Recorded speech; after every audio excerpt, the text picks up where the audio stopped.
Okay, let's dive right into this explainer of Ibn Khaldun's 14th century masterpiece. We're going on a pretty incredible journey today through human sociology. We want to uncover exactly how pure spiritual leadership inevitably morphs into a gritty, real-world dynastic empire. Seriously, how does a purely spiritual leadership just transform into a sprawling dynastic empire? That's the core question we're exploring today. We're going to watch high religious ideals collide head-on with political realpolitik, all through the lens of one of history's absolute greatest minds. So here's our roadmap for today. We'll start with the ideal Islamic caliphate, look at Sunni and Shi'i doctrines, navigate oaths and succession laws, witness the transformation to royal authority, and finally check out the actual offices of the state. All right, Section 1, the ideal Islamic caliphate and its theological baseline. Let's look at what this office was originally intended to be before human nature kind of took over. At its core, the caliphate was designed to be a substitute for the prophet. But notice the dual purpose here. It's about protecting the religion and managing worldly affairs. Ibn Khaldun actually points out how unique this is. Unlike, say, the Christian pope or patriarch who focused strictly on spiritual matters, the caliphate was built as this perfect unified blend of spiritual stewardship and earthly administration. And because of that immense responsibility, the prerequisites to hold the office were incredibly strict. We're talking profound knowledge to execute divine laws, absolute justice, the literal competence to lead armies, and physical soundness, meaning no defects that could hinder the job. Oh, and finally, Qurayshite lineage. Now, it's actually fascinating how Khaldun explains that last requirement. The Qurayshite lineage wasn't just about preserving some religious tradition. It was deeply rooted in his famous concept of ḥasabiyya, or group solidarity. He basically realized that a leader absolutely needs the backing of a powerful, unified group to ensure obedience.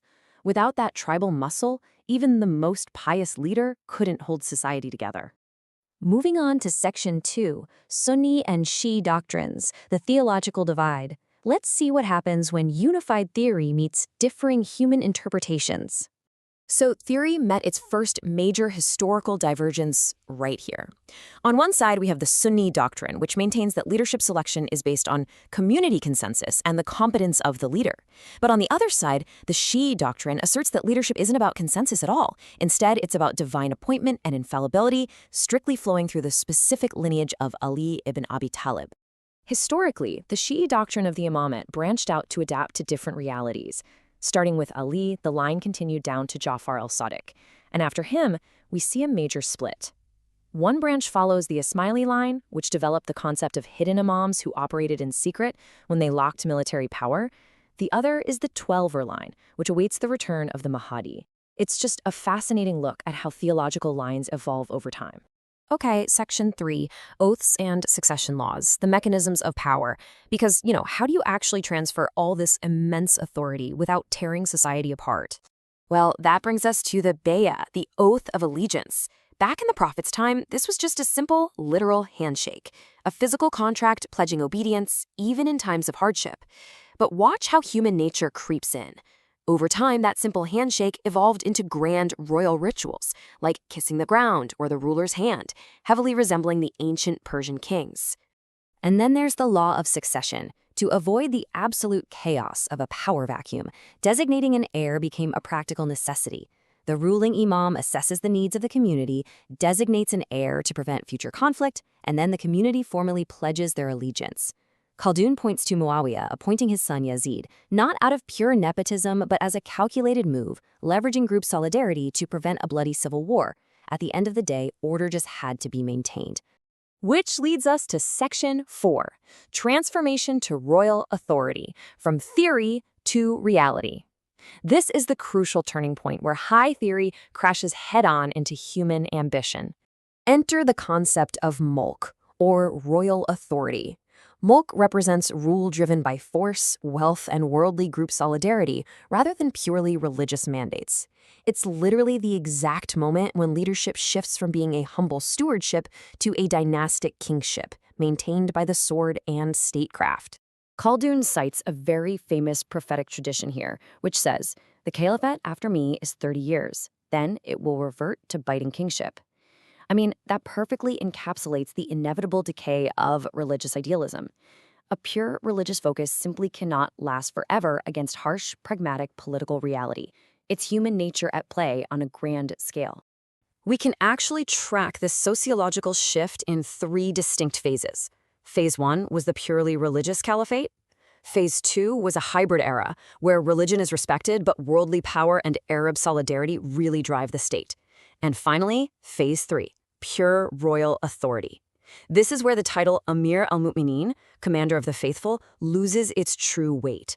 The caliph becomes a mere symbolic figurehead, while actual military rulers wield the real power from behind the throne. The sword completely triumphs over the pen. Finally, Section 5, Offices of the State, the Administrative Apparatus.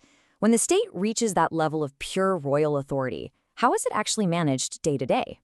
Let's look at the bureaucratic institutions of a sprawling medieval empire. You have a very strict division of labor. There are religious duties like the qadi, the judge resolving disputes based on religious law, and the shurta, the police force maintaining order. But operating right alongside those, you have the sikka, the royal mint, and the taraz, the royal weaving houses. The sikka, minting coins with the ruler's seal, and the taraz, weaving the ruler's name into official state garments, were absolutely crucial. Think of it as medieval designer branding, but with absolute political stakes. These weren't just decorative fashion statements. They were tangible, everyday proof of a dynasty's power and its total control over the state's economy.